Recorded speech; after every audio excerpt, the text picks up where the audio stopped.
privilege to welcome you to our panel discussion on the United States sanctions obligations under the JCPOA. As a lawyer who spends all of his time dealing with many of my colleagues in our offices around the world, advising our clients on issues related to economic sanctions, I am particularly honored to be partnering with the Atlantic Council and the Iran Project on such a timely and important topic. Economic sanctions are increasingly employed as a non-lethal means of addressing our foreign policy concerns. While the design and imposition of sanctions is in the hands of governments, the vehicle through which they are implemented is the private sector. Their effectiveness requires private sector cooperation and adherence, a kind of public-private partnership, if you will.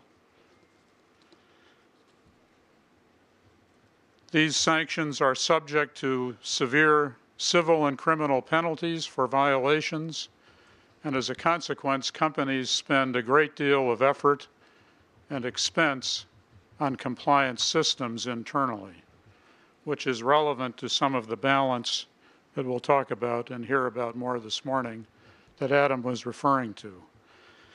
The case of Iran provides an interesting example of the evolution of U.S. sanctions.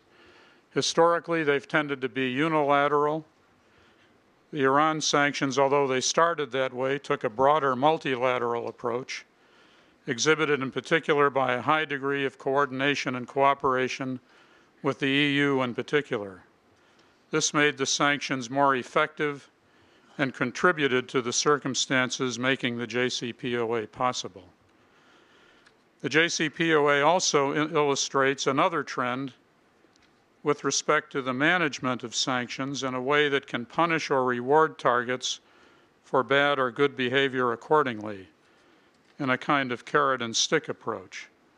We see this at work in recent changes to the Burma sanctions, the Cuba sanctions, the Belarus sanctions, even the Russian sanctions in their structure, which seek through a more nuanced and smart or micromanaged approach to encourage certain behavior while maintaining sanctions to discourage unwanted behavior. In the case of the Iran sanctions, the U.S. has agreed to remove sanctions imposed for reasons of the Iranian nuclear threat while retaining sanctions imposed for other reasons and allowing for a snapback of all sanctions in the event of noncompliance. Just as the vehicle for sanctions implementation requires adherence and cooperation of the private sector, so too does the imposition of the desired benefits. In the Iran context, two impediments stand out.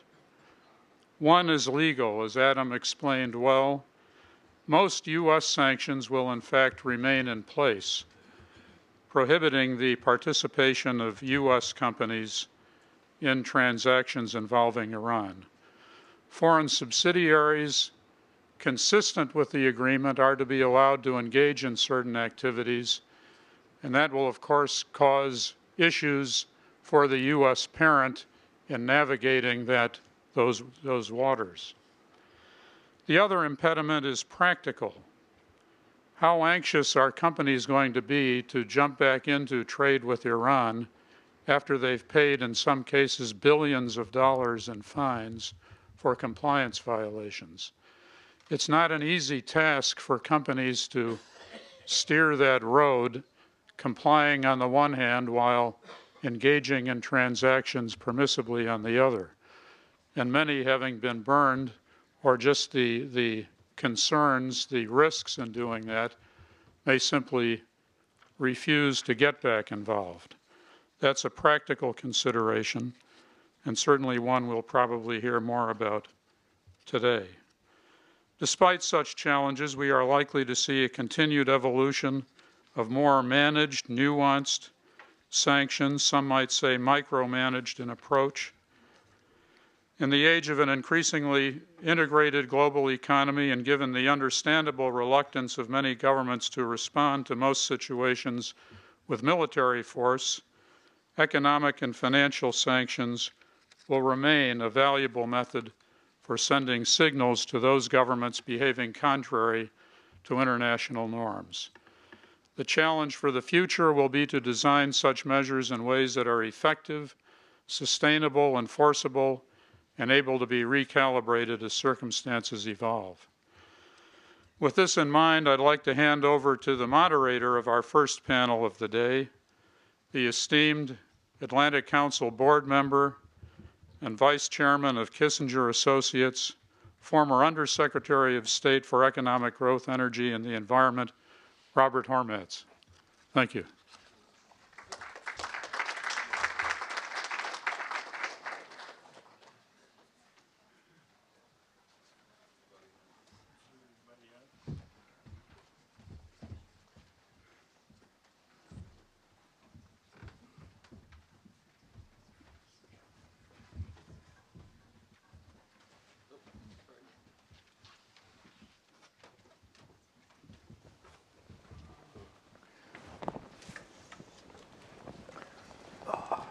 Well, thank you very much, Nick, for a very thoughtful introductory statement, very useful. And I want to thank the Iran Project, the Atlantic Council, for putting this group together.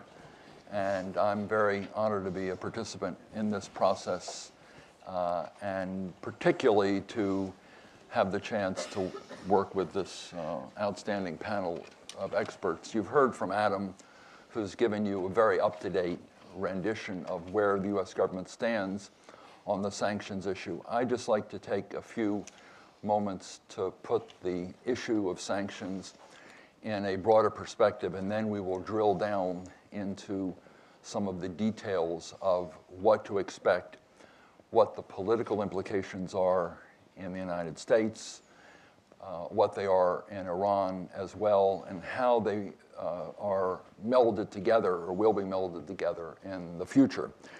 I think if you look at the Iranian economy, and I think many of us have had experience around the world, it is perhaps one of the most complicated economies in the world, certainly among the major emerging economies. It's probably the most complicated to understand, in part because Americans really haven't had a chance to go there recently, except on rare occasions. Some experts in this room have, but by and large, the business community has not. I had the chance to go there when I was working for the government the first time before the revolution, but of course, it's a very different Iran today. So this is a somewhat new experience for American companies, much as China was several decades ago.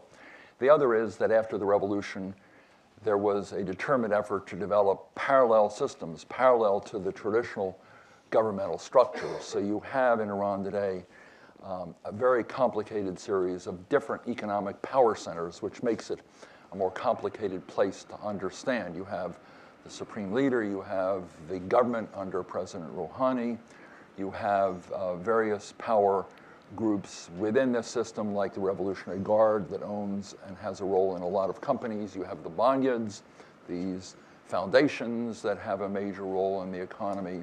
You have the Bazaris, which play a major role more or less in the private sector. It's very complicated to understand, and I think people who go in are going to have to do a lot of very thoughtful due diligence, as Nick's pointed out. The second is that this is a place with a lot of opportunity. You have, in Iran, we talk about the importance of the energy sector, but the greatest strength is the Iranian people, particularly younger people who are very, very creative.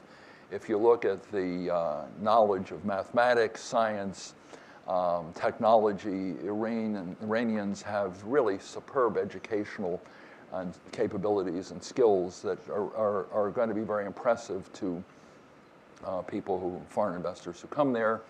And of course, there'll be benefits from the lifting of a substantial portion of the sanctions, many US secondary sanctions, and of course the nuclear-related sanctions. So this is a country with a lot of economic opportunity for investors. It's probably the last big emerging economy to open up. The last one probably being Myanmar before this, and now we have Iran. But the the narrative, there's sort of an easy narrative that Iran will open up, it'll get a lot of money from oil, it'll get a lot of money from the unfrozen assets, they'll get a lot of investment, and it will boom. This is something that we're going to be discussing a little bit because I think it relates to the expectations that we've placed on Iran after these sanctions are lifted.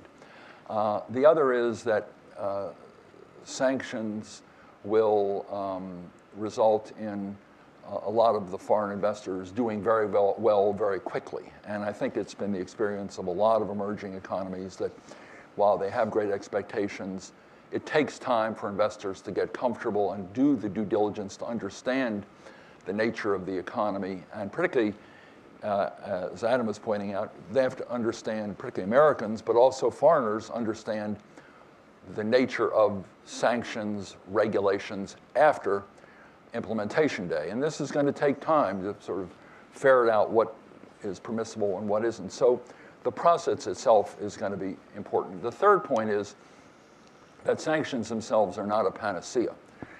There is a lot that has to be done by the Iranians to deal with an economy which has been cut off from a large portion of the world for a very substantial period of time, particularly the United States, but also other parts of the world. The banking system is very isolated.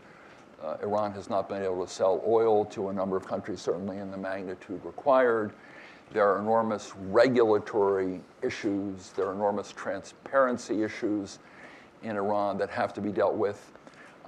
And so investors are going to be looking to all this.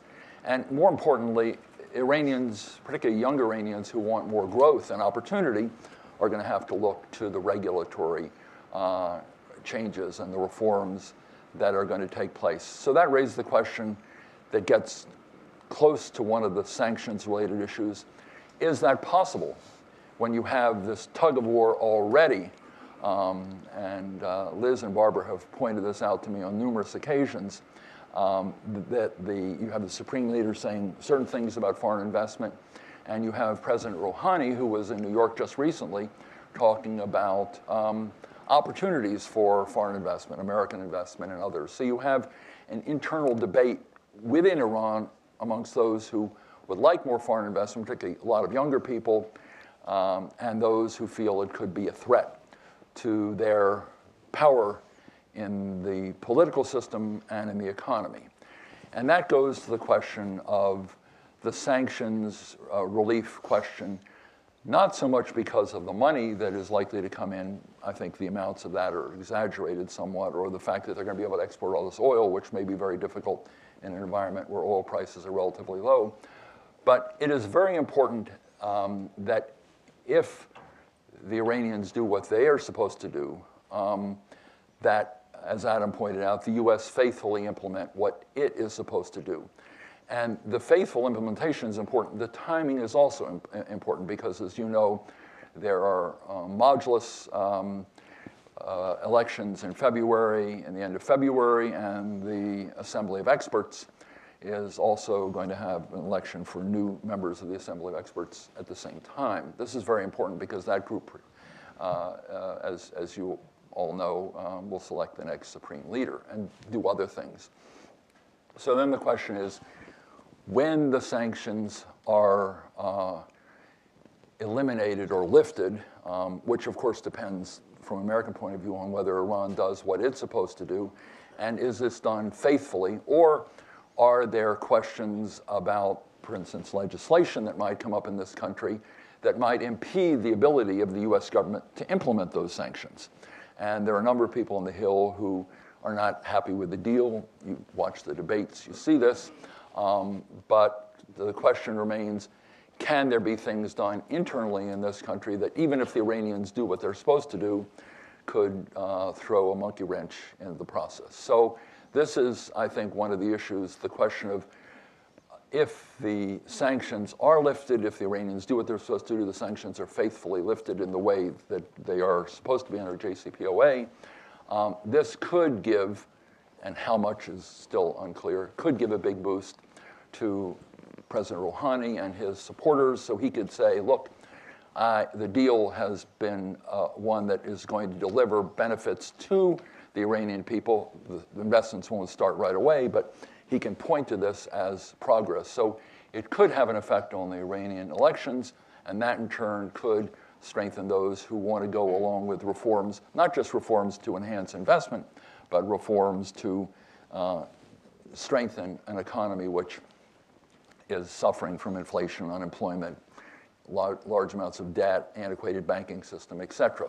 So this timing question, how it relates to what goes on in Iran, Iranian politics, Iranian reforms, is, I think, going to be an important issue that is something we will want to consider. And we have a lot of experts here. We have our own, in fact, on this panel, our own assembly of experts. So this is a good group to do this.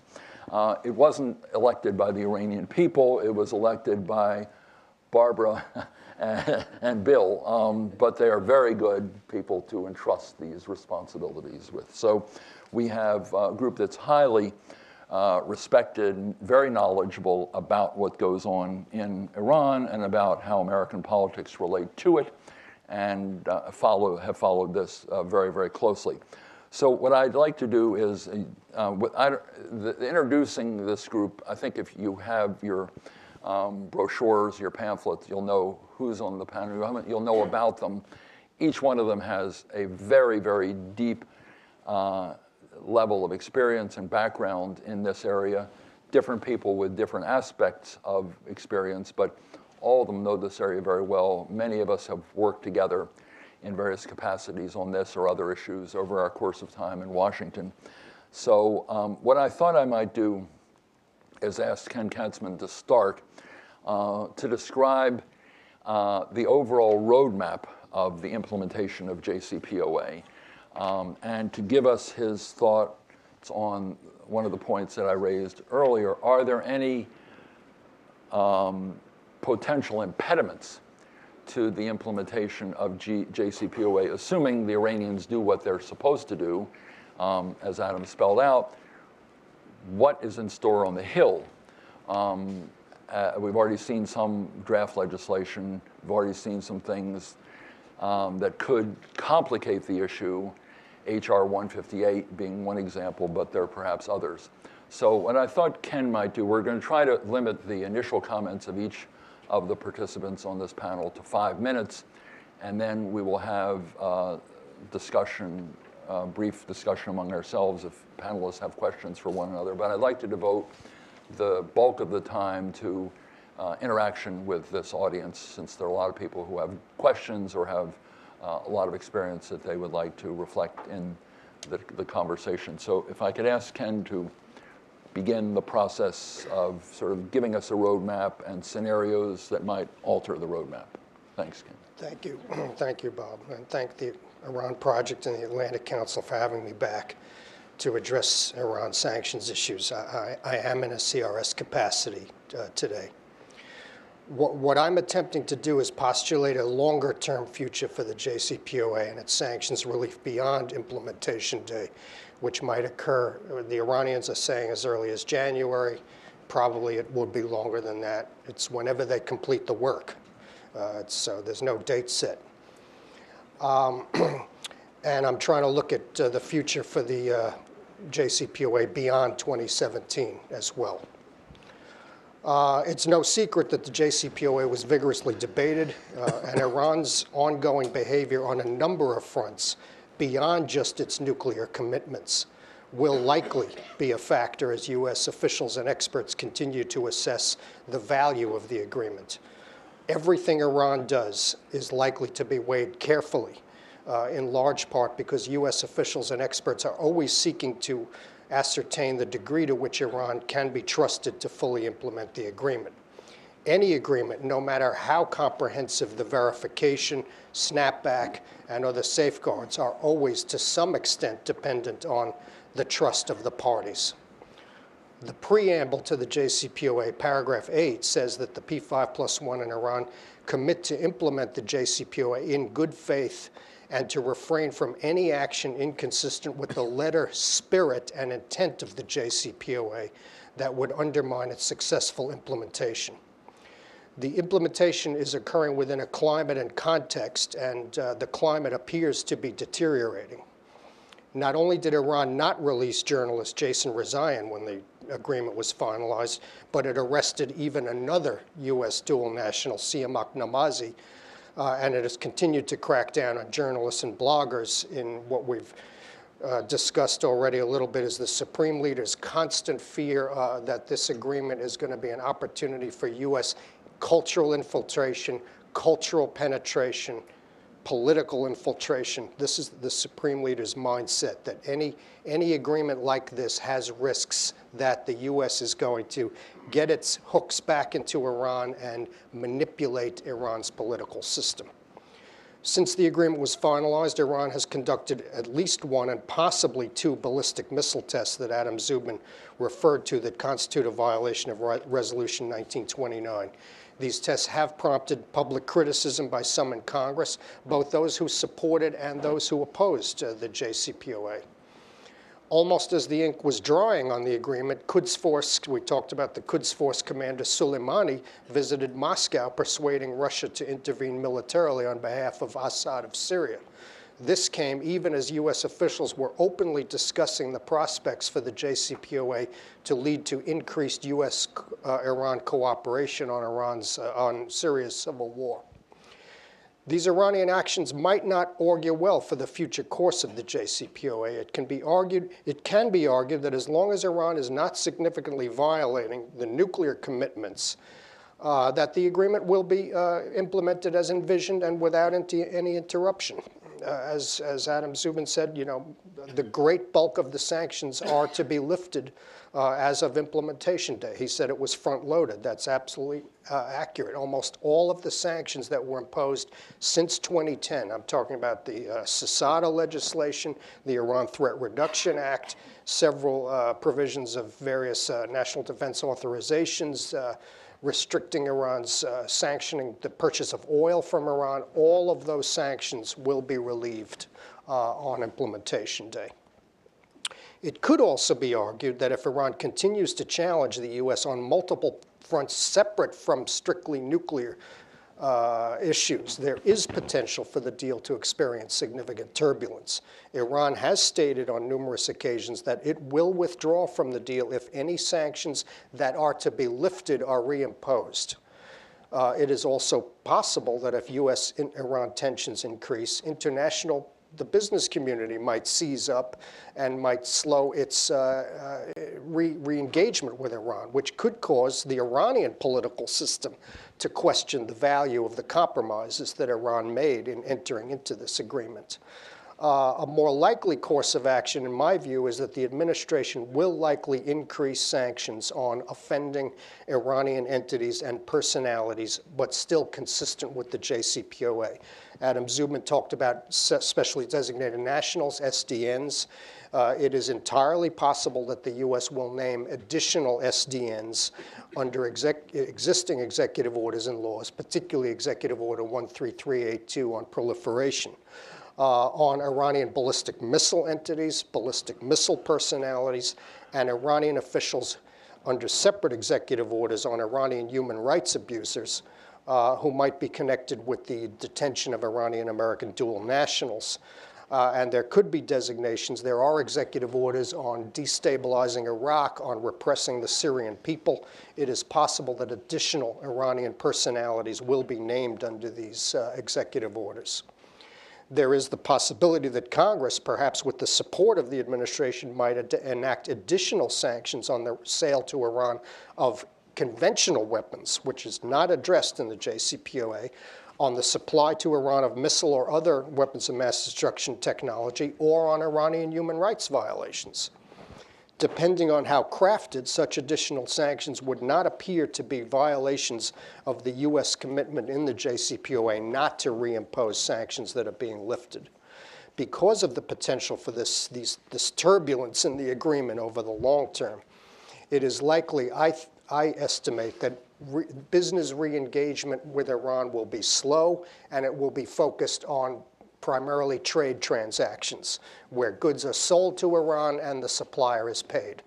And I think my estimate is that international corporations will be very hesitant to actually invest in physical plant and equipment in Iran, at least until 1 or perhaps more years to see that this agreement is being institutionalized.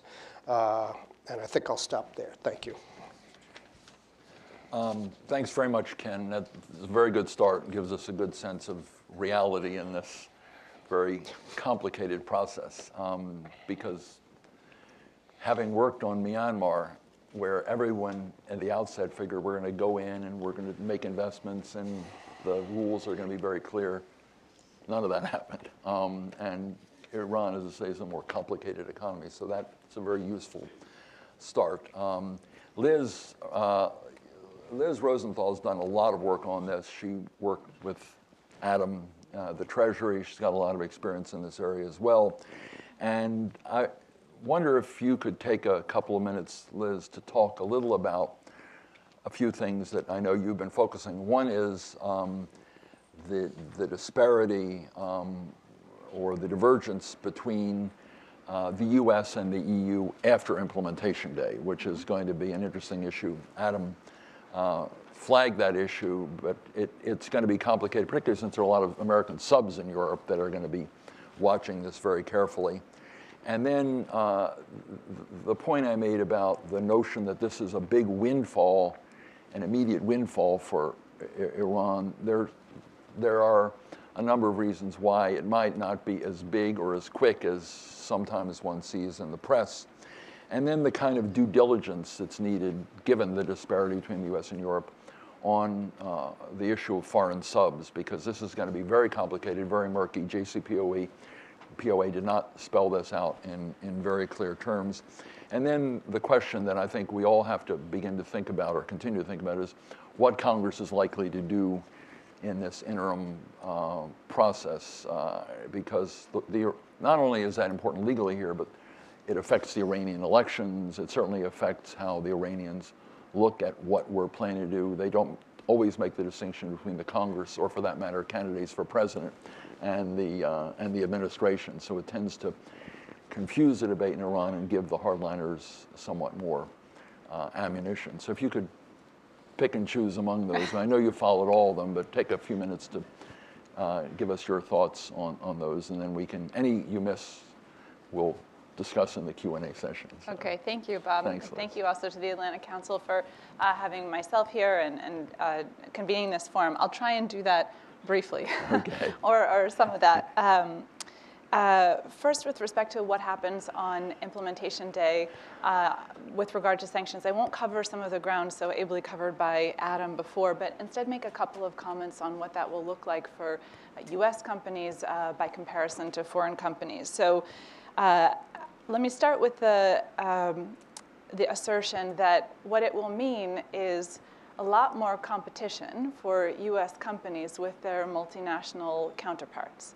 And in some ways, it's a broad statement, and we could pull strings at that. Of course, many U.S. companies are multinational in character, and et cetera. But nevertheless, the broad embargo that still exists, the prohibitions that exist for U.S. companies after implementation day, will restrict U.S. companies from engaging in Iran in all but a very narrow set of business activities, which leaves European companies, Middle Eastern countries, Asian companies, and from elsewhere in the world to go and pursue business activities with Iran in all of the areas which we've been discussing. I certainly agree with what's been said here so far, that will be slow to start for a variety of political and business risk reasons, and the need to conduct very extensive due diligence based on prudential risks and managing those with that economy, and also sanctions risk. But nevertheless, will be material, and I think will be material, that difference, in the not distant future. One major challenge that both U.S. and foreign companies will need to address after implementation day is avoiding still blacklisted companies, entities, individuals, and for the United States and U.S. companies, that's a small subset of U.S. persons who are able to do that business with Iran. So for them, the due diligence may not be, or the compliance activity, it's a little simpler because they have a much narrower opportunity for business relations. But for European companies, this is a very big deal. So in the opening remarks for this panel, we heard reference to the IRGC or Bonyads, et cetera. In Iran, of course, the IRGC and its Quds Force will remain designated. There are estimates that the IRGC has links to between 20 and up to 40% of the Iranian economy. It's very difficult to know what that network really looks like, how extensive that is, and therefore the extent of the off-limits business counterparts for potential foreign investors in the future. Some of those relationships are formal and legal in their corporate nature. Some of them are informal, and it will be a very difficult question. Probably the most difficult element of due diligence, I would assert, for companies considering new activity with Iran to steer clear, to identify. That's very difficult, and then steer clear of those still blacklisted or high-risk companies for the purposes of sanctions violation and sanctions risk. Ownership structures, legal ownership structures are legal requirements. There's much left to be. They're not excellent in Iran. In the United States even, and in Europe, there are difficulties in understanding the beneficial owners behind certain companies, shell companies, which is just a small measure of the difficulty that foreign companies and anyone planning to invest or do business in Iran will face in Iran. There's no real prospect for change in the ownership reform or legal reform for beneficial ownership disclosure in Iran. So I don't see this being an easier problem, an easier challenge for due diligence and compliance going forward. One of the things that Adam Zubin made clear in his remarks is that, and this was implicit, I think, it will be difficult and challenging for the United States to walk a line speaking directly to its own constituency at home, political and commercial, and also to counterparts internationally in Europe and in Iran. They will need to be very clear about the U.S. making good on its part, its commitments for under the JCPOA, but they won't be in a position, because of speaking to these different constituencies and walking a line between them, they won't be in a position to be encouraging U.S. or foreign companies to go do business in Iran, which means that they'll offer guidance in their documents forthcoming in the next weeks, possibly quite soon, about what sanctions relief will look like on implementation day, but I don't think we should expect that they'll offer the methodologies that are used by evaders that companies should be aware of in pursuing their business with Iran. I don't think they will offer extensive licensing or statement of favorable licensing policies for forward-leaning activity to try and engage with entrepreneurs and youth and civil society in Iran, like you've seen in the Cuba program, for example. So this will be a difficult challenge for even after the guidance comes forward for U.S. and for foreign companies looking forward to business in Iran. The issue of foreign subs of U.S. parent companies, yes, they will be able to, we understand, do business, quote, consistent with the JCPOA in Iran after the implementation day deadline, but even if we know that there will be clarity or some ring fencing around their ability to do that because their U.S. parents will be allowed to say to them, go ahead, make your own decision, which up till now and now would be considered facilitation and put them in a very difficult legal position. So even if there's clarity for a U.S. parent to say, we're not involved, you make your own choice, it still leaves a huge amount of ambiguity for those companies going forward. And even with the guidance that will come in the next couple of weeks, there will still be a period of testing when those entrepreneurial companies who have the wherewithal to handle the expense and tedium of the due diligence to go forward with investments in Iran, they will be testing those waters. And precisely because of the careful political balancing that the US political and regulatory officials will have to do, speaking to those various constituencies I mentioned, they will be in a position to try and lean hard into enforcement actions to make clear to Iran and to foreign companies pursuing new business activities with Iran that certain things are on the table and other things are not. And so we may see some testing and in the form of response to testing of this business environment and response with enforcement actions to help set precedent and make clear what activities are permitted going forward. Just a note on Congress, and then we'll move on.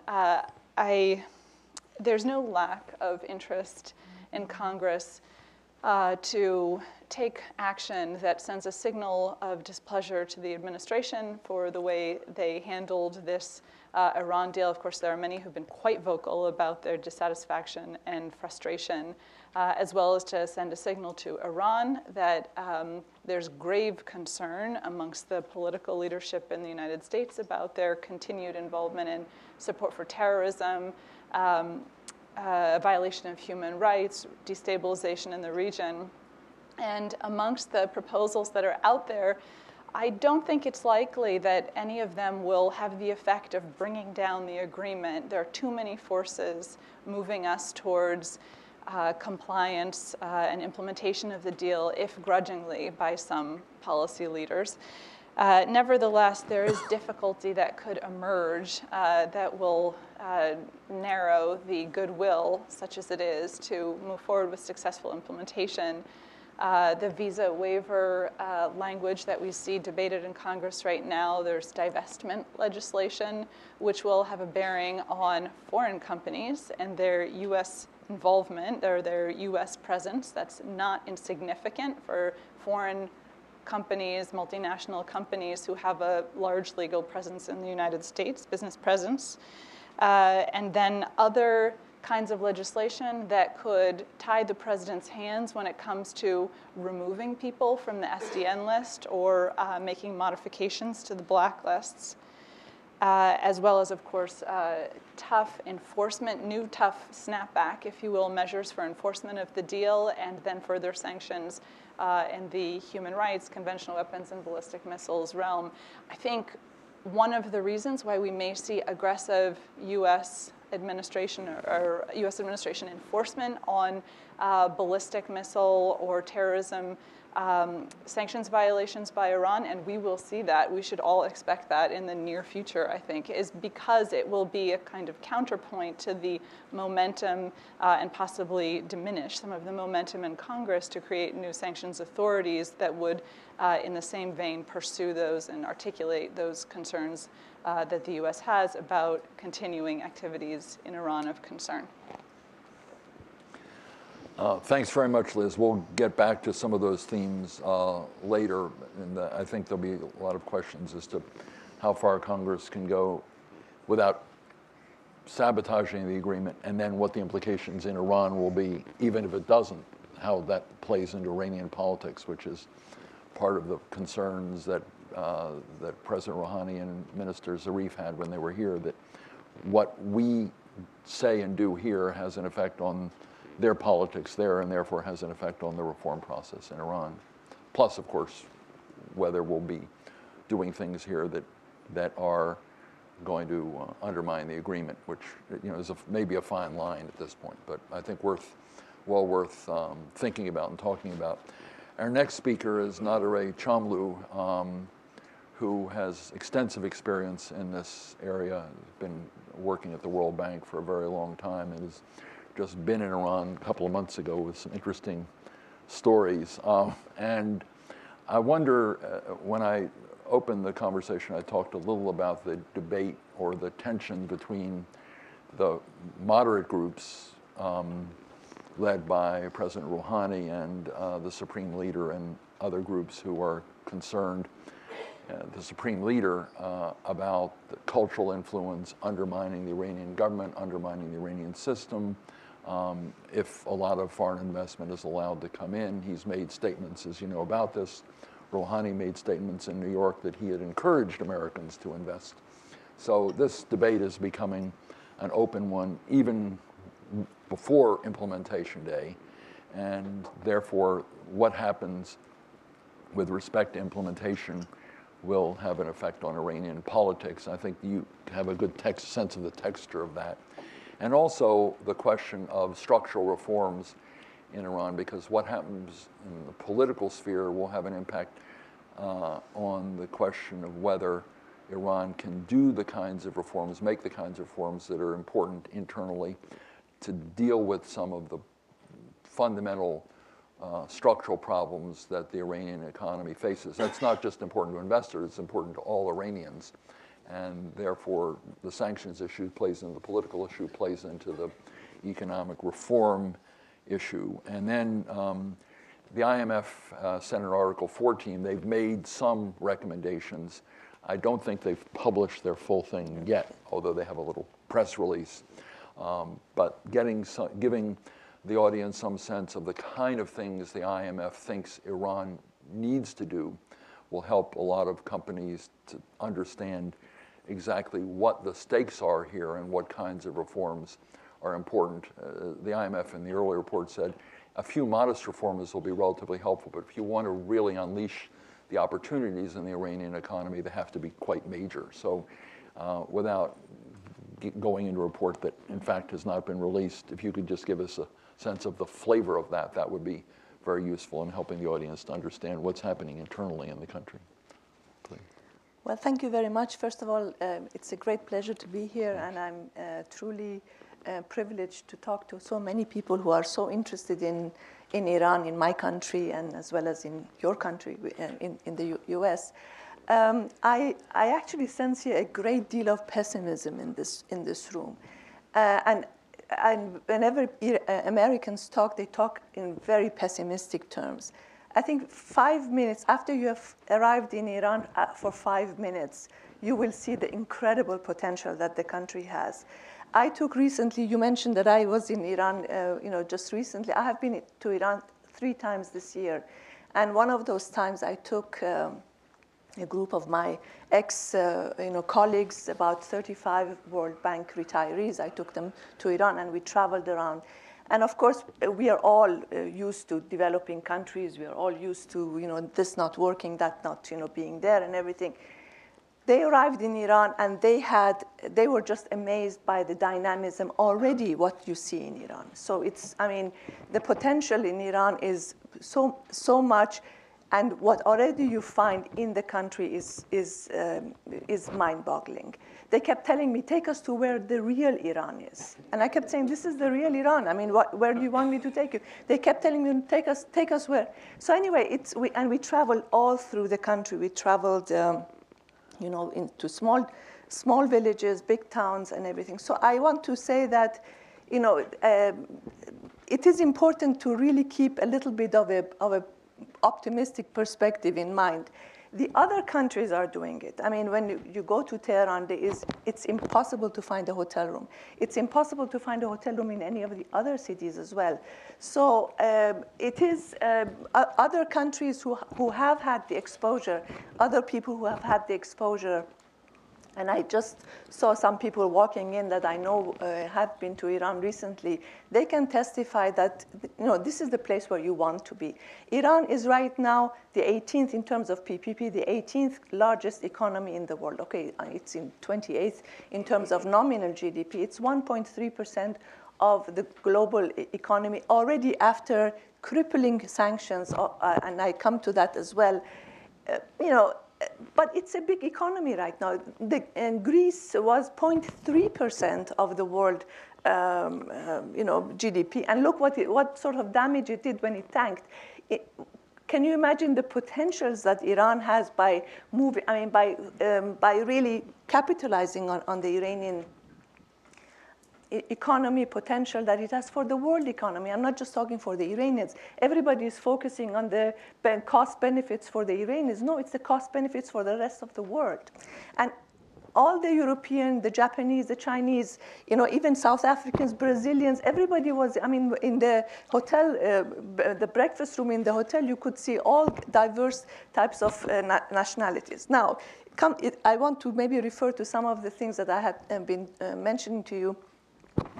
President Rouhani was elected on two promises. One is to deal with this nuclear dossier.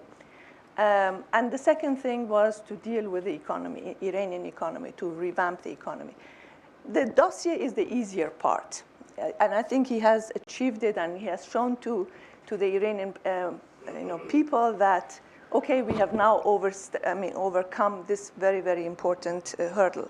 Of course, the bigger challenge is going to be the Iranian economy. And I think the IMF has come out, and I don't want to say much about the report because it's not out there yet, and I think that they are still kind of fine-tuning the recommendations, so we don't know really what will be the final outcome of the report. But everybody is very pessimistic. But when you are inside Iran, you see how the system is trying to adjust itself, is trying to change, and trying to influence the policies and the direction of the economy. I will mention a few of those in the coming in my remarks. By and large, everybody knows that the economy before President Rouhani came in declined by 9%. It has risen by 3% the previous year and about 0.8% during this last during 2015. It is expected that it will grow by about 1.5%. So these are kind of just numbers to give to you. The growth is going to come from essentially four areas. One is oil exports, and Iran is going to increase its exports, even despite the fact that oil prices are going down. Minister Zangene has said he will, even if the oil prices go down to $20, he will increase, because Iran is now keen to gain back market share. And the market share you can actually gain only by when the prices are quite low. The second point is that Iran's access to banking services and SWIFT, and third is the access to Iran's frozen assets, even though it's quite questionable how many billions, how many hundreds, or tens of billions it's going to be, but it's going to be still somewhat substantial.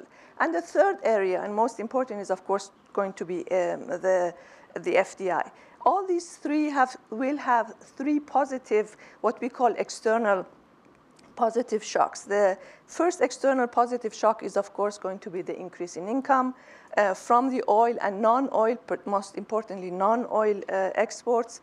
The second point is going to be the improvements in terms of trade, simply because of the decrease in the transaction costs. It will cost Iran less to import and less to export, and that by itself will have impacted the terms of trade. And the third point is the positive wealth effect through access to larger foreign exchange that it has available. So these three shocks will not only be an immediate impact, will not only have an immediate impact, but will have a long-term impact on the Iranian economy.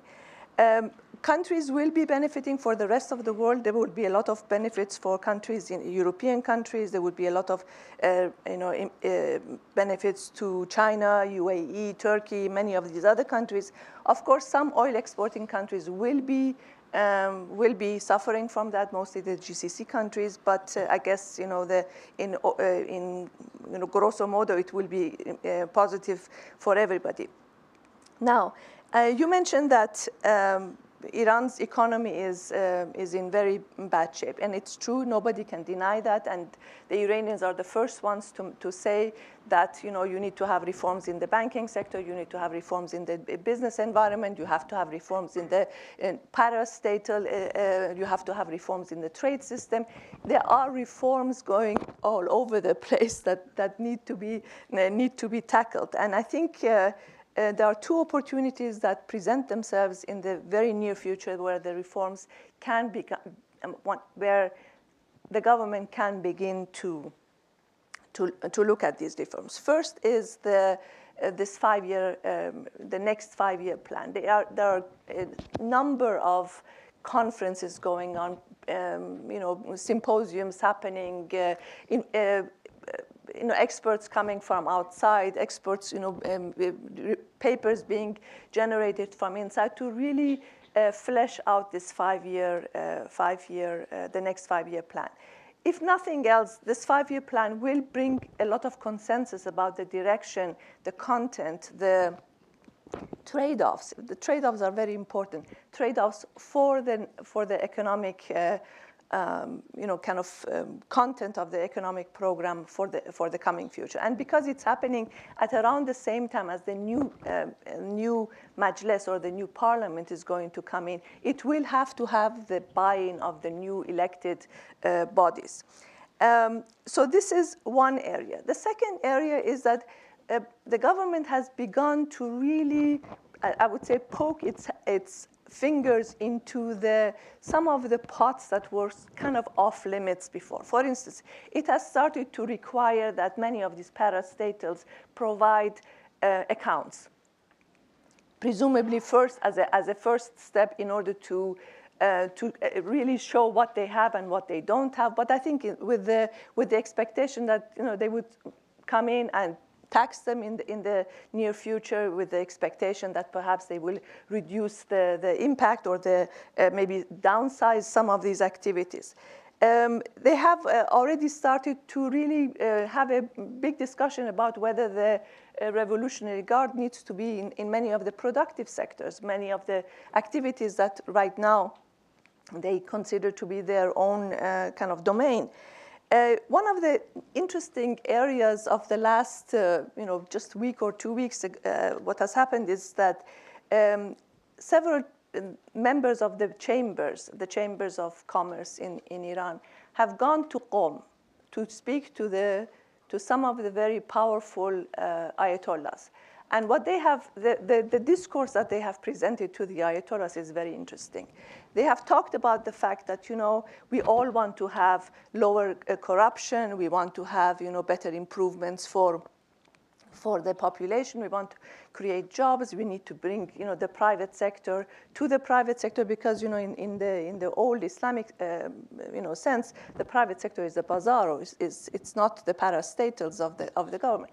So, and of course, many of these ayatollahs, they cannot disagree with lowering corruption, with, you know, providing better opportunities for the people, for, you know, and so on. So what they have, I think what the objective is to try to really create a little bit of a wedge between this group of this part of the government or this part of the society that seems to be right now very interconnected, the clergy as well as the, you know, the Revolutionary Guard and so on. They're trying to create a wedge between these two parties in order to gain much more buy-in from the population or to reduce the objection or reduce the rejection of some of the programs that the government is planning to do. One of the areas that the government is truly suffering from is a bit better coordination of the economic kind of agenda. Right now, there are so many different groups. It's the Minister of Finance, it's the Minister of, it's the Central Bank, it's the Council for Economic, the Economic Council. It's, you know, several different groups that are involved in the economic policy making.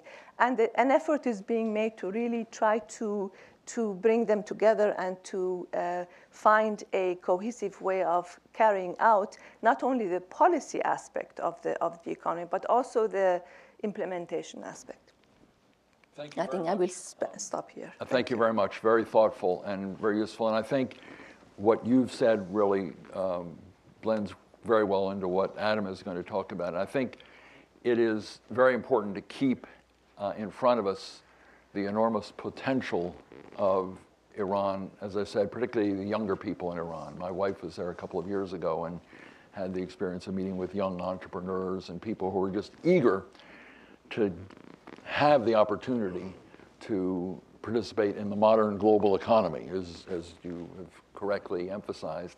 And I think it's also important that a lot of people believe that sanctions removal and the agreement as a whole will open up opportunities for them, for foreign companies to come in, for them to get jobs, but also for them to be part of the world, and the view that a more open economy will lead to more open politics down the road, which I think is a very important link. There are some people who deny that this will happen, but it's the best chance in decades for that to occur, and that's a very positive thing that we need to keep in mind down the road.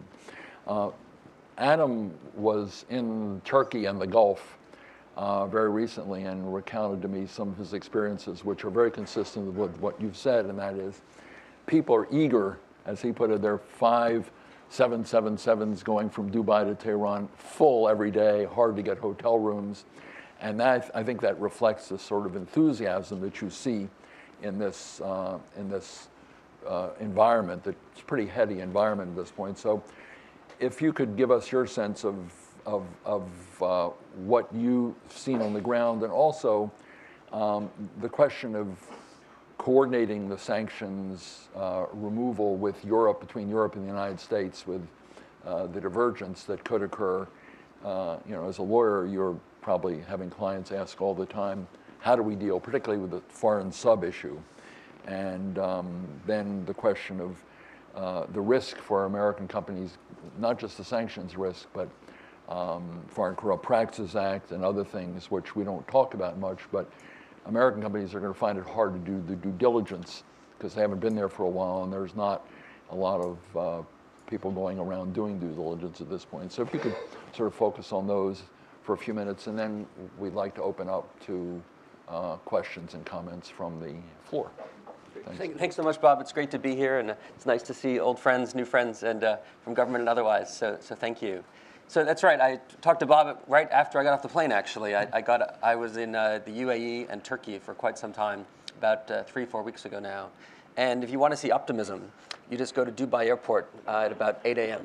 Because it's not 5 flights; it's actually closer to 10. Oh, is it 10? 10 flights a day between Dubai and Tehran.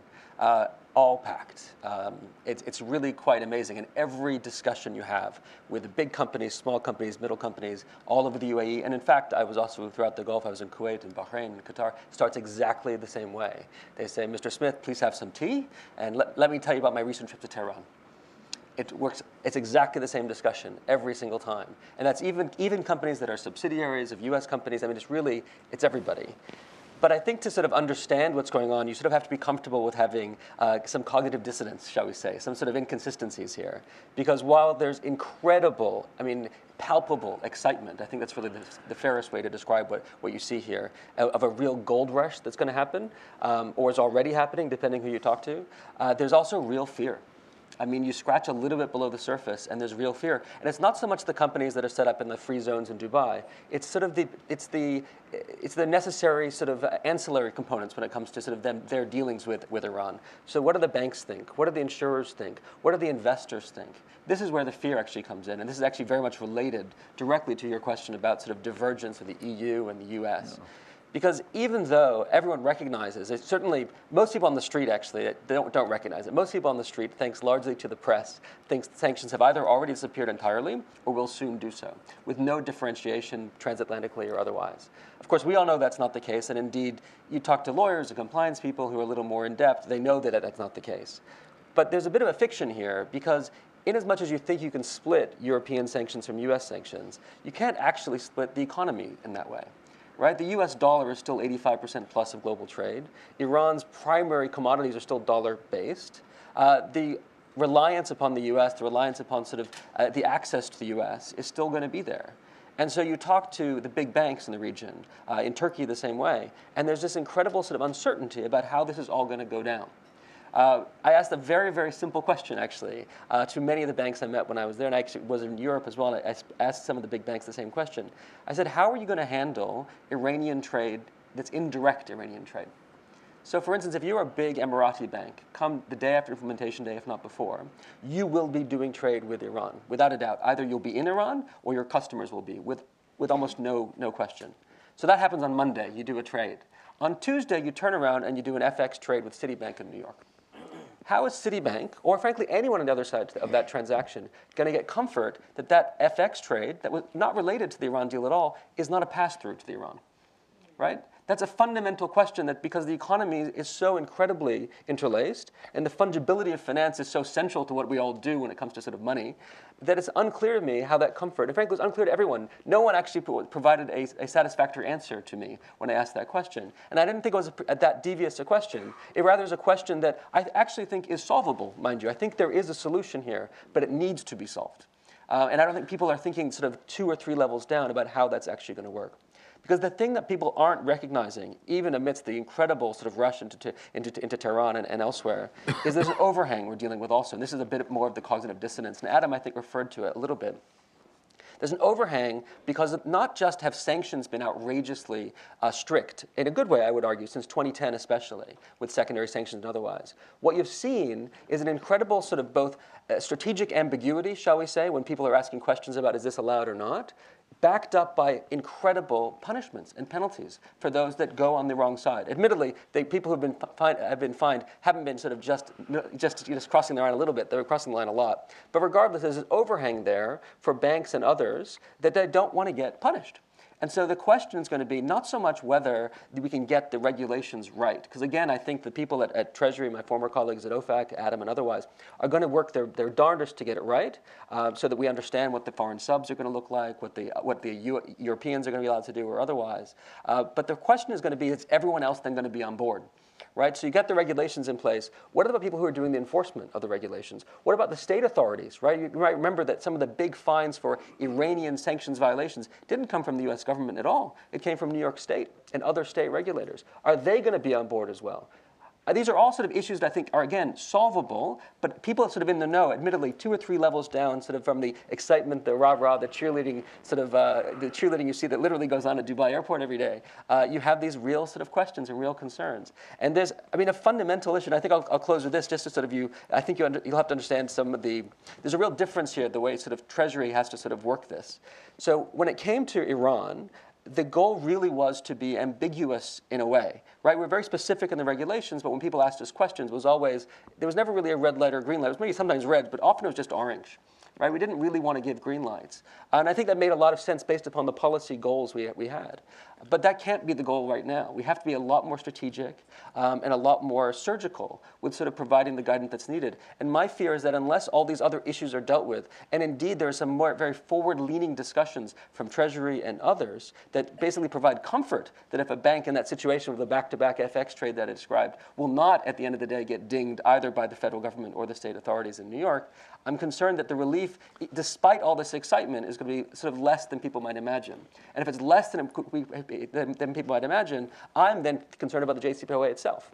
Not that I think it's going to disappear overnight or anything like that. I agree with Liz. There's too many forces in the way to sort of to roll it back. But the reality is that if we don't provide the relief that I think we have promised in writing and sort of in spirit and in letter, I'm concerned that our ability to sort of then go forward to sort of make the agreement sort of real going forward in the years ahead, because it's a many-year agreement, is going to be dulled to some degree. Yeah. I think that's a very good point of departure for the questions. And then the question is, what does that do to internal politics in Iran in behalf of those who want more reform, the Rouhani people? What is their position when it looks as if in letter and in spirit, as it's put in JCPOA, it's not fully honored, or the opposition there can make the point that it isn't, even if it is. So there are enormous complications here that are going to take a lot of time to sort out, and an agreement that could lead to very substantial progress internally in that country, and for investors could turn out to be a lot more complicated. So We'll start with the audience. First question, Barbara.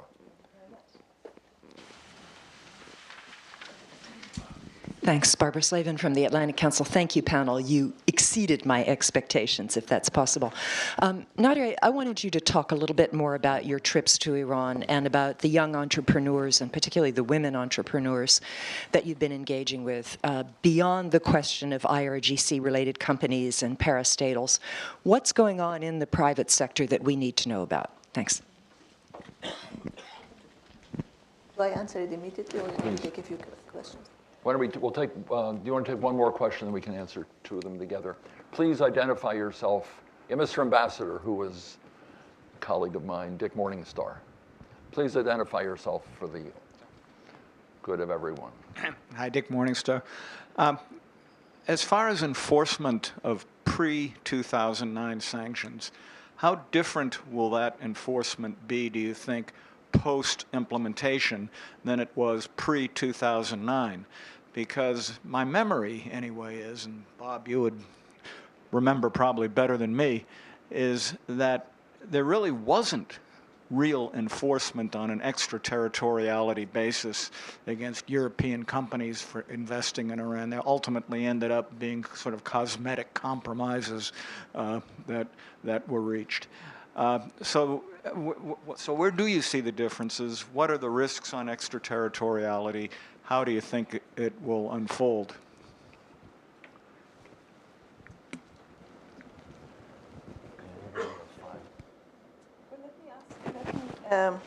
Thank you very much for this question. I have been involved quite a bit with with the real private sector on several different fronts. One is for the private sector to have a vision, to express its how should I say, where it sees itself today and 5 years from now, what are the impediments. So I have been involved in some way with the real private sector on that front. I have been involved with the Iranian IT entrepreneurs inside as well as outside with the diaspora, global diaspora, and as well as with the women entrepreneurs. And I think in all three fronts, I can tell you I cannot say enough about what dynamism there is. I just give you an example. I was on this trip with my World Bank colleagues. I was traveling from Tehran to Isfahan, and in every city I said I would like to meet with the Iranian women entrepreneurs. And so so I met with in every city. In Isfahan, they had a meeting, very big room like this, and they were all, not all of them, but there was a big meeting, and they told me, come between 6 and 6:30 and make your presentation. And, as I was making I wanted to also know who they were. They introduced themselves. They were in automotive industry. They were in chemicals. They were in petrochemicals and so on. And really, one of them I asked was, so how big is your company? They said, well, we have 300 people in my company, this woman. And as I was walking out, they were walking me out. I said, well, how many do you have as members of this chamber? They said, we are now 189 members. And I'm just, I'm not making it. 189 members. We used to be more, but some of them got disenchanted with the chamber and decided not to pay their dues. So 189 literally top-rated women entrepreneurs in the city of Isfahan. You have more in Tehran, you have more in Mashhad, you have more in many other countries. So what I want to say is that the real private sector is there. And it's easily, also, it can be easily identified. They are arranging they're kind of making arrangements for themselves to identify themselves, to put, to develop websites where they can be, easily recognized, where identities can be determined. So there is a lot going on. What I do want to, perhaps one sentence to put in, is that I have a bone to pick with the foreign delegations that go to Iran. They're always male-dominated. The whole plane, 400, 500 people are all men. And when they go to Iran, they hardly ever call on these women entrepreneurs. So if we really want to get to the real private sector, perhaps we should go and find some of those women entrepreneurs, because they're truly not connected with the IRGC or others. Thank you. Thank you. Ken, do you want to take Dick's point? I want to mention Dick Morningstar's point. In 2010, the CISADA law, which I mentioned, the Comprehensive Iran Sanctions Accountability, it had a provision called a special rule, which opened up resolution of the cases that you're talking about, secondary sanctions on investing in Iran's energy sector. What the special rule did was allow that if a company promises to discontinue its investment in Iran, it would not be sanctioned. And there were a number of cases that were given this exemption under the special rule, and they promised to get out of Iran and were not sanctioned. Now, on implementation day, the Iran Sanctions Act is going to be waived, so there will not be secondary sanctions applied henceforth to new investors in Iran's energy sector after implementation day. But I was just going to say very quickly, but that's only part of the story, because the kind of transactions I was talking about that have been finalized, or sorry, fined, like the BNP Paribas case, the $9 billion case from 2014, wasn't energy related. That's it was banking. It's Right. banking. That's It was using right. the financial sector. Right. And the concern I have, to be honest, is that those transactions which have there's no intent required. Right. These are strict liability regimes. Right. You could end up using New York and getting in trouble for that. Even if by mistake. And so again, this needs to be worked out. I think what the enforcement posture will be is a little bit unclear. And again, it's not just one enforcement, not like just the enforcement folks at OFAC here. You've got folks in different parts of the different jurisdictions. You've got New York State, of course, other state authorities, other parts of the federal government as well. So I think that's a good question, and I don't know if I certainly don't have clarity on what it's going to look like. But those One other really significant point here is that these big enforcement cases we're talking about, the activity occurred in most instances before 2009. Right. So we're talking about a very delayed effect to the tune of $2 billion, $9 billion. Right. But those were not sanctions on Iran. Those banks were basically concealing. They were doing transactions with the U.S. banking system and not saying it was on behalf of Iran. So it's a little bit, it's related to Iran sanctions, but it's really in a little bit different category, those cases. Thank you. Why don't we take two more questions together, please? Please identify yourself before you ask your question for the benefit of the audience. Good morning. Glenmore Trenier Harvey. I came across from London for the symposium, and I certainly haven't been disappointed so far. I was in Tehran in October as part of an official British trade fact-finding mission, which included women, our side. But could I issue a cautionary note? We were very much Johnny-come-lately. As the panel have already said, so many delegations were already ahead of us. And there's a particular thing about the British that we are still in conflict. We've only just reopened our embassy, and the Iranian embassy is opened in the United Kingdom. But I had to travel all over to get my visa, and they have to go to Dubai or Istanbul, wherever. But the thing is, Americans, at the moment, you're really going to be at the end of the queue. And my question is whether Congress, I've heard the term bipartisan approach mentioned, but is it really? Because as often happens, politicians haven't the faintest idea about the commercial implications of the bloviating. So do you really believe that we will see implementation day coming about fairly soon? Thank you. Very interesting question, particularly coming from the UK with a perspective on our own domestic politics, which is Tocquevillian. Yes, please. Please stand up and identify yourself. Patrick Clausen from the Washington Institute for Near East Policy. Mr. Smith, the Treasury Department and other bodies like the Financial Action Task Force have expressed concern about anti-money laundering regulations and deceptive financial practices by Iranian banks. I'd be interested in your thoughts what impact that's going to have on banks' transactions with Iran. Also, you've made mention several times about the New York State authorities, and I'd be interested in Liz Rosenberg's comments about the dynamic that she thinks is likely to come from DFS. Are we going to see a continuation of DFS trying to prove that it can be tougher than the U.S. Treasury Department about implementing restrictions on Iran? And if so, what impact will that have on international banks' ability to engage in transactions with Iran? Thank you. Adam, and then Liz, please. So I think that's right. What you're referring to is sort of what's called the Section 311 finding, in a way, whereby the U.S. government has found, and FATF, which is the international body, has agreed that Iran is a jurisdiction of primary money laundering concern. And so I think that's right. I think many banks are going to look at that and be dissuaded. And so this is one of the interesting unintended consequences, I think, to pay attention to, is that if the big banks, the ones that have been fined, the ones that don't want to get crosswise with FATF or with the U.S. government, are not the ones who go back in. Who are going to be the ones that go back in? It's going to be, I would imagine, as an unintended consequence from a U.S. and European perspective, probably not, certainly not the U.S. banks, but not even perhaps even the most of the first-tier European banks, or let alone the Asian banks, Chinese banks, Russian banks, small banks from the region, perhaps. The funniest things I've heard when I was on my last trip, actually 3 trips ago, big Japanese bank told me that they wanted to be the 6th bank back into Iran.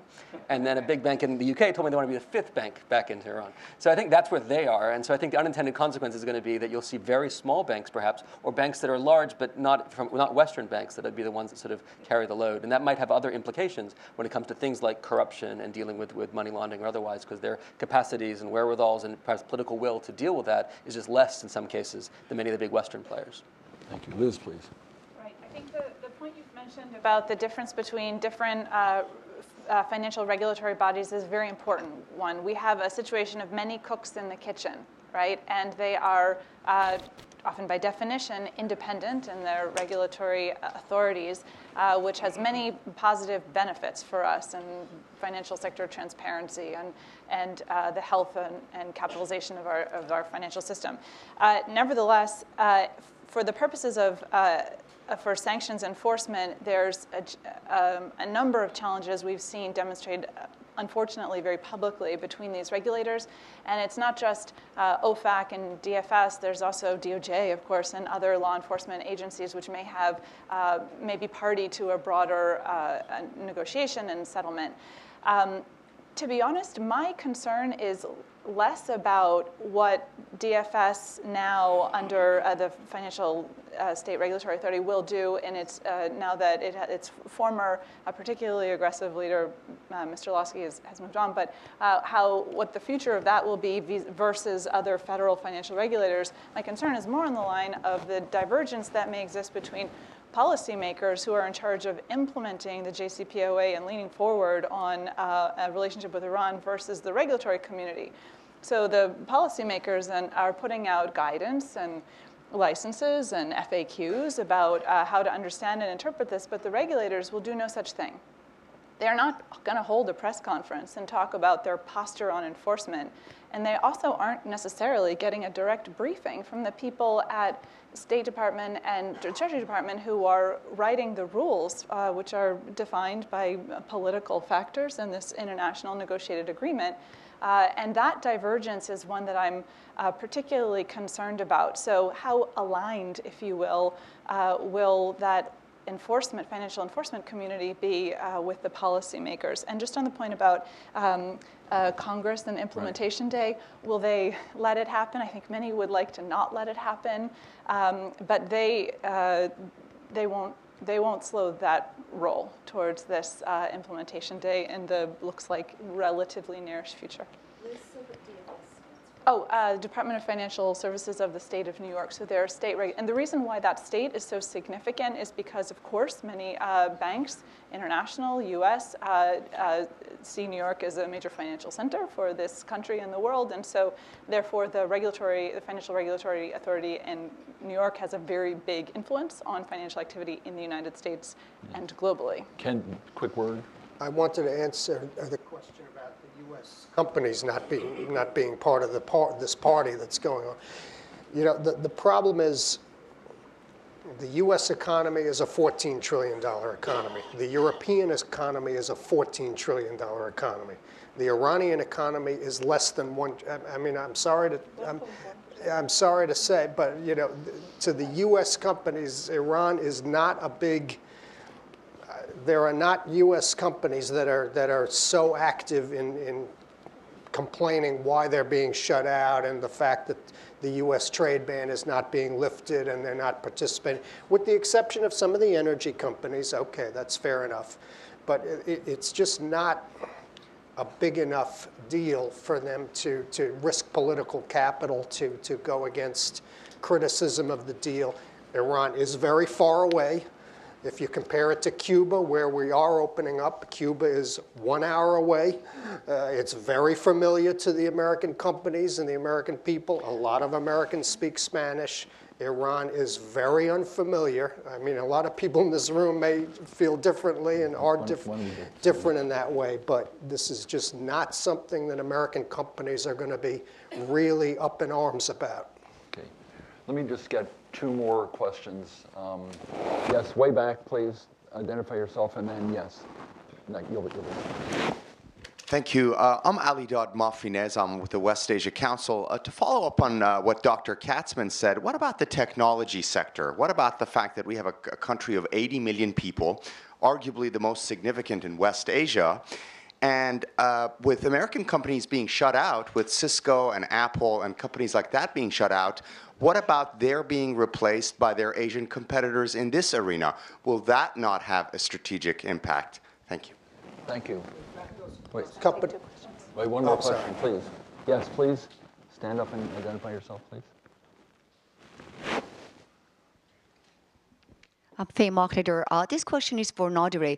I was wondering if you could elaborate a little bit about these 2 past conferences that we had in here, Bridge 2015 in San Francisco, and there was another conference being held in Berlin, encouraging the young Iranian entrepreneurs with the help of Iran-American entrepreneurs in San Francisco. If you have a little bit more information, could you elaborate on that, please? Thank you. Okay, these will be the last 2 questions because I want to leave time for each member of the panel to give us one parting statement. So,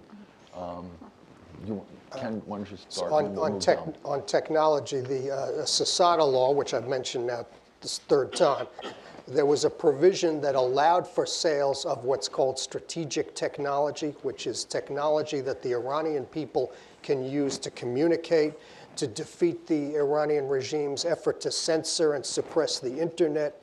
And under that provision, the United States government is allowing, under general license now, for a few years it's been going on, iPhones and computer software and various products. So U.S. technology companies are indeed not shut out of the Iranian market right now. Well, these 2 conferences, and there will be a 3rd one this in July, there were about 1,500 people. A large number were, about 300 were from Iran after. And we had expected, of course, even more from Iran, and there have been, meetings and groups that have been built or have convened in Iran. The reason why we were only 300 is because there was an article that kind of scared, it was published in one of the newspapers that scared some of these people to come and join the conference on grounds that this could be a velvet revolution or something. So it was the Iranians discouraged the participation, but from the kind of the international side, again, there were not only Iranian entrepreneurs, not only the Iranian diaspora, but there were German companies there, there were Swedish companies there, there were, from everywhere they were, it was a large representation, and we expect that perhaps the next conference is going to be over 2,000 participants. So there is a big movement going on, and to the extent that the Americans want to participate, that would be great. Otherwise, there would be many other who can step into that space. These were quick answers and quick questions. We'll take one more question from the floor, and then our panel will sum up for a minute each. Yes, please. Way in the back.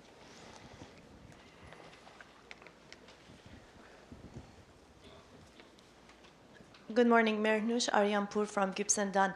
Mrs. Jamlou, thank you very much for sharing your very positive feedback about your experience in Iran. Interesting enough, I also spent a lot of time in Iran, and recently in May and June, I spent a lot of time in talking to different businesses and women. What struck me the most was that us Iranians are known to be very pessimist, and Americans are very positive. And when you go to Iran, people are all positive about Iran-US deal, and on the other hand, you come to America and you just get shut down and you don't know how to make up of this. So it was interesting to see that despite the pessimism that is very common here, you had this great experience. And to Mr. Katzman's point, of course, on a daily basis in Iran, you don't hear Supreme Leader talking about America, but we have these Fridays, and then every Friday, once a week, you hear all these anti-US comments. But when you look at the newspaper, well, I found an interesting app. I'm happy to share it with you, Mrs. Jamlou. It's in Farsi, where you can read all the newspapers on Iran in this app every day, whatever that comes out in Tehran or in the entire country. As a matter of fact, it's called Ruzname for every Farsi speakers in the room. So on Ruzname, you can open and read every newspaper, and it's usually I'm also surprised because even hardliner Ruzname like Kayhan, Etelat, it's all about foreign investment in Iran and welcoming the foreigners to come in Iran. As a matter of fact, Mr. Zangana, the Minister of Petroleum, he was talking about specifically Americans, that they are very surprised that they're not receiving they're not seeing more Americans, but he actually mentioned there are a few companies that are talking to us, but of course he would not disclose the names. So I'm having a hard time to believe that there's no interest on behalf of Americans in Iran, and I actually met a lot of Americans in Iran, which cannot be disclosed, obviously. But what I wanted to say that it's absolutely true. Every Friday we have hardliners making comments, but do we want to talk to people who talk to us? Is it not Mr. Rouhani and Mr. Zarif who extended hands, and is it not that, and that's consistent with every day? So we're talking about a minority, and we're talking about Fridays, and I think we should talk about every day and what's happening in Iran on a daily basis. And my question for you, Mr. Katzman, is also, well, can we all think of instances of countries where Americans are doing business in those countries and we're not very happy with this human rights or women rights standards? I'm sure many of us, all of us, can name a few of them, but why is Iran has been a different case? Thank you. Thank you. All right, we have now 5 more minutes, so I'd like to ask each panelist to give, in 1 minute, the most important point that the audience should take away from this conversation, so that we can get a better sense when we leave as to what we should really be thinking about over the next several weeks and months. So we'll go in reverse order from the order we started in. Adam will be first, please. Thanks. I think I can do it in less than a minute. I think it's that we're entering a really rocky time, and I think that people who think that implementation day is sort of the end of the story, I think are wrong. It's the start of the story. And I think it's going to be a very iterative process on a regulatory side. The OFAC is not going to get it all right, I think, on day one. I think they would admit that, not because they're not going to try to, they will. But it's going to be iterative. The business community will then say we need to do X, Y, and Z. Foreign community in Europe or elsewhere. So I think that we're starting a process here, not ending one. I think things are going to sort of, the earth will change, I think, as things move forward. So I think you shouldn't necessarily, people ask me sort of whether they should think about Iran now. My gut has always sort of been that you should probably wait a little bit, whether you're American or not, because things are just starting to settle, and they're not going to settle really for quite some time. Thanks very much. Nadare? Well, I just want to come back to the title of this session, which is called United States Sanctions Obligations. And depending on where you put the emphasis, the U.S. has obligations, and the obligations of the U.S. is to make this agreement work. And you mentioned the fact that the implementation will have an impact on the Iranian political environment. Yes, it will have an impact on the Iranian political environment, but it will also have an impact on the U.S. political environment, and that is not to be underestimated. If people are here before even this agreement has started, and they are talking about how the divorce can be how Iran can be more sanctioned and more punished and more this and more that and snapbacks, Well, it's going to fall apart, and you can be sure that if this falls apart, a Republican will be in the White House. The House of the Congress will be mostly Republican, and we know what the rhetoric is on the Republican side. So I think it is in the interest of the Democrats to really make this work, to really make this agreement work, not to come up with all sorts of, this is the glass is half empty. There are these snapbacks. Really, to try to be positive and to implement this, because if this works, there is going to be a really a market improvement of not only Iran, but also for the rest of the Middle East. And I think the world is watching the United States more than it is watching Iran. Yes, we have the inspectors going into the Iranian nuclear sites, but the world is also watching the United States, how it is going to be implementing and abiding by the agreement that it has set. And I think that is also very critical for the United States to keep in mind. Thank you. Thank you. Thank you very much. Liz, please. My parting shot is that no matter what happens, there will be no going back to what we've come from. And over the summer, there was some question about will this work? Will we retrench back to snapback and isolation of Iran? And I think that there are a number of key reasons. I'll very briefly give you just a couple why we're not going back. One, the EU, there's no turning back. The ship has sailed for many European companies, and even if they haven't signed deals, the posture politically and commercially is definitely moving forward. Additionally, Iran has made great progress diversifying its own economy in line with what are broad commercial trends unrelated to sanctions, as well as a desire to reduce exposure to sanctions in the future. They are moving away from as broad a reliance on oil as an export commodity, a lesson that many other GCC countries could take. Furthermore, there is a broad global economic shift towards greater trading of, for example, the Chinese yuan. Clearing and settling in the yuan over time. This is not necessarily to do with sanctions, but it will mean that Iran and many other countries will have the ability to hold value and clear trading in a different currency besides the US, shrinking US jurisdiction to use financial sanctions. And as distasteful as it may be for many US politicians and policy leaders, the US has to deal with Iran to deal with Syria. And there's no way to keep strong transatlantic policy ties to deal with Syria if the United States alienates European allies by trying to retrench and throw out this agreement or make progress on Syria and not deal with Iran. Thank you. Ken, please. Thank you. Yes, I mean, no, I don't think the world is going to look as closely at U.S. implementation as they're going to look at Iranian implementation. No, I don't think there's going to be that equivalence there.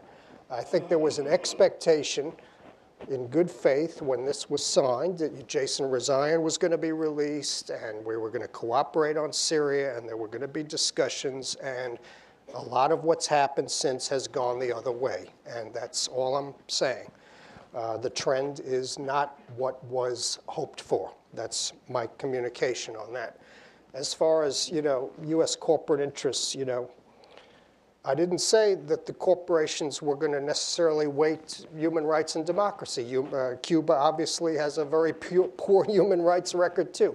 What I said was, in comparison, Iran is very far away, it is very unfamiliar, and there is a negative perception among many corporate leaders. The memory is of the hostage crisis and all the various schisms, et cetera. With Cuba, the fond memories are of the Tropicana Hotel, sunny beaches, Ernest Hemingway. I mean, Cuba's up here and Iran is here. As far as that,